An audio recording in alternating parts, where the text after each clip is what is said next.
Bonjour à tous et bienvenue dans cette vidéo où nous allons étudier les mécanismes de synchronisation et de communication sous micro-COS2. La diapositive suivante montre comment les tâches et les routines de service d'interruption, ISR, peuvent interagir les unes avec les autres. Une tâche ou une ISR envoie un signal à une autre tâche via un objet du noyau appelé un bloc de contrôle d'événements ou ECB sous mucose 2. Ce signal est considéré comme un événement, ce qui explique le choix de ce nom.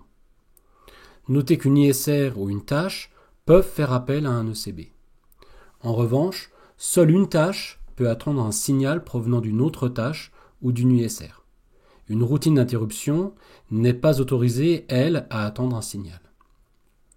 Un autre point intéressant est qu'un délai d'expiration facultatif peut être spécifié par la tâche en attente au cas où l'objet ne serait pas signalé dans un délai spécifié. C'est ce qu'on appelle souvent un timeout en anglais. Plusieurs tâches peuvent attendre un signal d'une tâche ou d'une ISR. Lorsque l'ECB est signalé, seule la tâche la plus prioritaire en attente sur l'ECB sera mise dans l'état ready. Un ECB peut être un événement basé sur des drapeaux, un sémaphore, une boîte aux lettres ou un message file d'attente comme nous le verrons plus tard.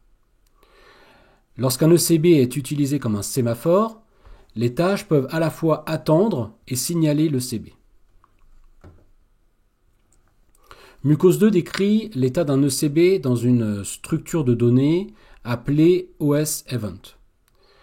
L'état d'un événement se compose du type de l'événement lui-même, ça peut être un compteur pour un sémaphore, une valeur pour un mutex, un pointeur pour une boîte aux lettres ou un tableau de pointeurs pour une file d'attente. Il est également composé par une liste de tâches en attente que l'événement se produise. Nous allons maintenant étudier un premier mécanisme de synchronisation sous micro-COS2 qui est basé sur ce qu'on appelle les drapeaux d'événements, ou event flags en anglais. Ces drapeaux d'événements permettent de transmettre un signal à une tâche ou à plusieurs tâches. D'autre part, une tâche peut se mettre en attente d'un ou de plusieurs drapeaux d'événements avant de poursuivre son exécution. Les drapeaux d'événements sous mucose 2 se composent de deux éléments. Un tableau de bits, codé sur 8, 16 ou 32 bits, utilisé pour déterminer l'état actuel des drapeaux d'événements, ainsi que d'une liste de tâches en attente d'une combinaison de ces bits. Mucose 2 fournit 6 primitives pour mettre en œuvre les drapeaux d'événements: OSFlagAccept, OSFlagCreate, OSFlagDel, OSFlagPend, Post et OSFlagQuery. La figure que vous voyez illustre la relation entre les tâches, les ISR et un événement. Ici, nous avons représenté un tableau de 8 bits uniquement, alors qu'un tableau peut contenir 16 voire 32 bits. Un groupe d'événements est représenté par une structure de données dénommée OSFlagGroup. Cette structure est composée de différents champs: OSFlagType, qui est une variable utilisée pour s'assurer que l'on pointe bien vers un événement de type drapeau. Ce champ est le premier champ de la structure car il permet au service de mucose 2 de valider le type de structure pointée. OSFlagWaitList contient une liste de tâches en attente d'événements.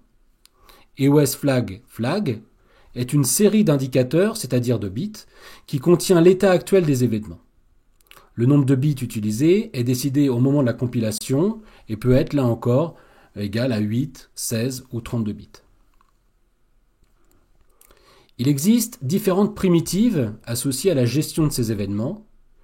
La première primitive consiste à créer un groupe de drapeaux ou flags et est intitulée OSFlagCreate. Cette primitive prend deux arguments. Un premier argument qui est une valeur d'initialisation du groupe de drapeaux, et le deuxième argument, c'est une erreur. La valeur retournée par cette primitive est un objet de type OSFlagGroup représentant le groupe de drapeaux lui-même. Il est également possible de détruire un groupe de drapeaux. Dans ce cas, on fera appel à la primitive OSFlagDel.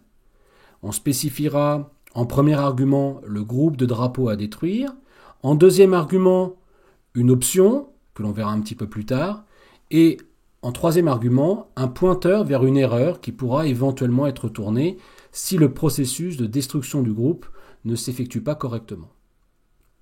Une autre primitive est chargée de se mettre en attente d'un groupe de drapeaux. Celle-là, elle est très importante. Il s'agit de OSFlagPend qui prend en argument un groupe de drapeaux, une combinaison de drapeaux sur laquelle se mettre en attente, un type d'attente et un timeout qui représente un temps maximum que l'on doit attendre avant de libérer la tâche. Le dernier argument, c'est un pointeur par l'intermédiaire duquel un code d'erreur pourra être retourné. Il existe également une primitive servant à positionner ou effacer un drapeau dans le groupe des événements.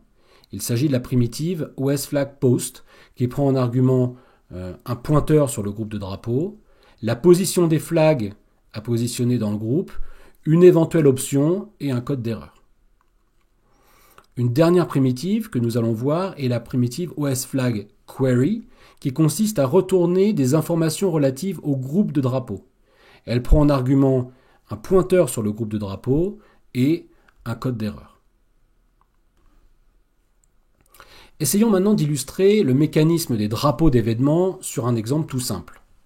Dans cet exemple, on considère deux tâches, tâche 1 et tâche 2. On part du principe que tâche 1 a la priorité la plus grande.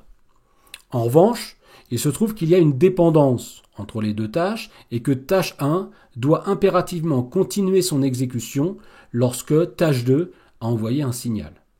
Ceci est modélisé sur la figure par une flèche qui va de tâche 2 vers tâche 1.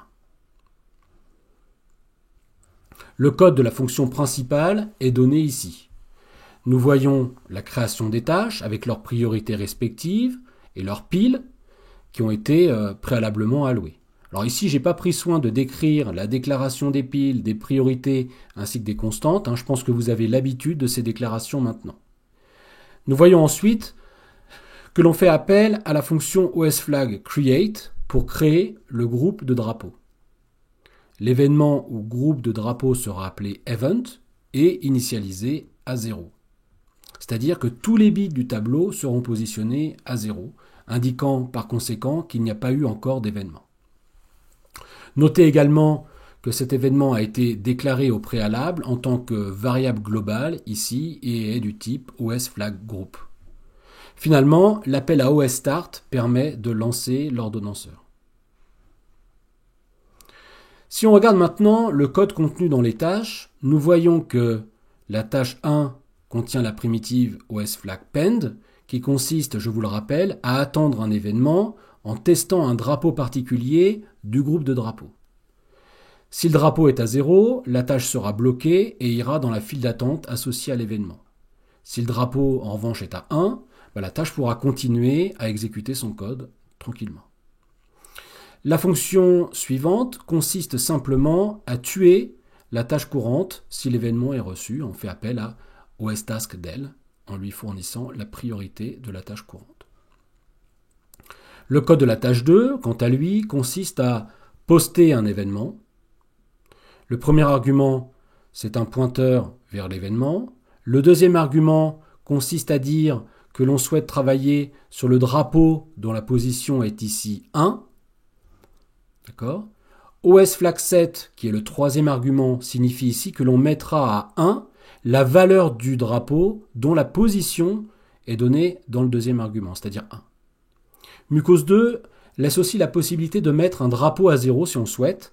Dans ce cas, on utilise à la place de OSFlagSet ici, OSFlagClear. Il suffit de remplacer ici le SET par CLR pour clear. La tâche se mettra donc ensuite en attente pendant une seconde.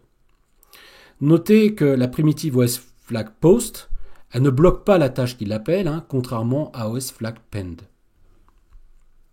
Donc illustrons maintenant le fonctionnement en détail. Après la création des deux tâches, ces dernières se retrouvent dans l'état ready. Rappelons ici que la tâche 1 est la plus prioritaire. Le fait de créer l'événement initialise un tableau de drapeaux ou de bits. Ici, j'ai représenté le groupe de drapeaux sur 16 bits et ces 16 bits sont initialisés à 0. Nous avons vu également qu'il est possible de configurer le groupe de drapeaux sur 8 bits ou sur 32 bits. La taille du tableau peut être déterminée en modifiant un fichier de configuration particulier du système d'exploitation. Je ne vais pas rentrer dans les détails de ce fichier dans le cadre de ce cours. La tâche 1, ensuite, étant plus prioritaire, l'ordonnanceur va donc la choisir et la passer dans l'état running. Cette tâche va donc commencer à exécuter son code et faire appel à la fonction ici osFlagPend qui va déterminer la valeur du drapeau de position 1 dans le tableau, c'est-à-dire le drapeau dont la position est située complètement à droite. L'argument osFlagWaitSetAll permet de tester le drapeau à la position 1. Si ce drapeau est à 1, alors la tâche pourra continuer son exécution. Dans notre exemple, nous voyons bien que le drapeau n'a pas encore été positionné et donc la tâche va se retrouver bloquée dans l'état waiting. L'ordonnanceur va donc choisir la tâche 2 et l'exécuter. La tâche 2, elle, va faire appel à la fonction osFlagPost qui va consister ici à positionner à 1 le drapeau situé à la position 0x01 en hexa, c'est-à-dire 1. C'est finalement le bit qui est là aussi complètement à droite dans le tableau. Dès que le drapeau est positionné dans l'événement à la position 1, la tâche qui se mettait en attente de cet événement va donc être libérée et retourne instantanément dans la liste des tâches prêtes à être exécutées. Il s'agit de la tâche 1.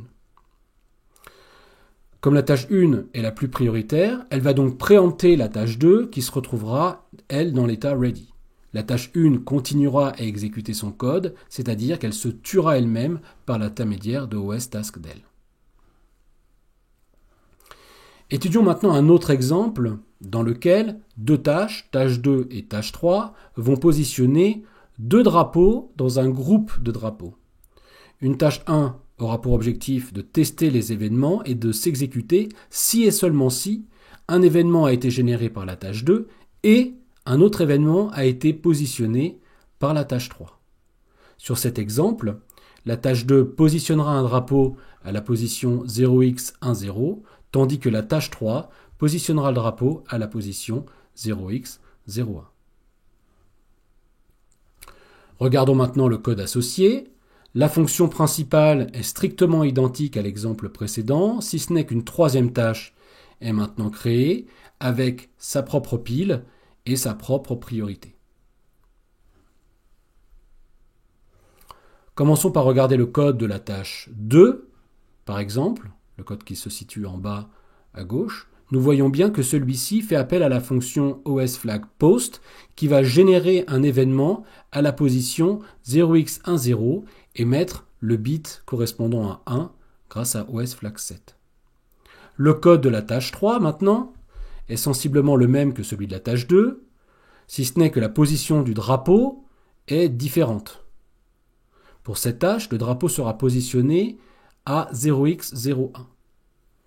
Si on regarde maintenant le code de la tâche 1, cette dernière fait appel à osFlagPend et nous voyons que le deuxième argument est ici fixé à 0x11. Donc 0x11 doit être interprété ici comme un masque du groupe de drapeaux. C'est-à-dire qu'on va devoir traduire cette valeur en binaire et la position des 1 dans cette valeur représentera la position des drapeaux dans le tableau. Nous avons vu sur cet exemple que nous pouvons conditionner l'exécution d'une tâche à l'envoi d'événements de deux ou plusieurs tâches différentes. Je vous ai dit tout à l'heure que lors de l'opération pend, il fallait que les deux événements soient bien arrivés et donc que les deux bits soient tous les deux à 1, ce qui correspondait finalement à effectuer un et logique entre ces deux bits. J'insiste bien là-dessus, il fallait que le bit situé à la position 0x01 soit 1 et en même temps que le bit positionné à la position 0x10 soit également à 1. Ceci était exprimé par l'argument osFlagWaitSetAll. Maintenant, sous MicroCOS 2, il est également possible de conditionner l'exécution d'une tâche par une opération OU entre les drapeaux. C'est-à-dire que la tâche 1, par exemple, continuera son exécution si la tâche 3 ou la tâche 2 ont positionné un bit dans le tableau de drapeau. Dans ce cas, ce n'est plus OSFlagWaitSetAll que l'on précisera en troisième argument de la fonction pend, mais OSFlagWaitSetAny pour signifier qu'il s'agit ici d'un OU logique entre les drapeaux et pas un ET logique comme tout à l'heure. Maintenant, je voudrais évoquer un autre problème qui peut se poser avec l'utilisation de OSFlagPend. En réalité, que l'on fasse appel à cette fonction avec les constantes OSFlagWaitSetAll ou Any, lorsque l'événement est généré, la tâche est débloquée, mais le drapeau, modélisant l'événement, lui n'est pas remis à 0. Ceci peut être problématique dans la mesure où, lors du prochain appel à la fonction OSFlagPend, les tâches en attente de l'événement se débloqueront immédiatement, puisque l'événement est encore présent. Il existe néanmoins la possibilité de remettre ce flag à 0 lors de son évaluation par la fonction OSFlagPend. Dans ce cas, il suffira de rajouter après la constante OSFlagWaitSetAll ou OSFlagWaitSetAny la constante OSFlagConsume, que vous voyez ici, pour remettre le flag à 0. Donc ceci se fait très facilement à l'aide du code qui est fourni sur cette diapositive. Les différentes constantes étant exprimées sous forme de masque sous MicroCOS2, il suffit d'utiliser l'opérateur plus pour modifier la condition d'évaluation. Donc voilà, c'est tout pour les événements. Dans une autre vidéo, nous verrons d'autres types de synchronisation mises en œuvre dans MicroCOS2. Je vous remercie beaucoup de votre attention et vous dis donc à très bientôt.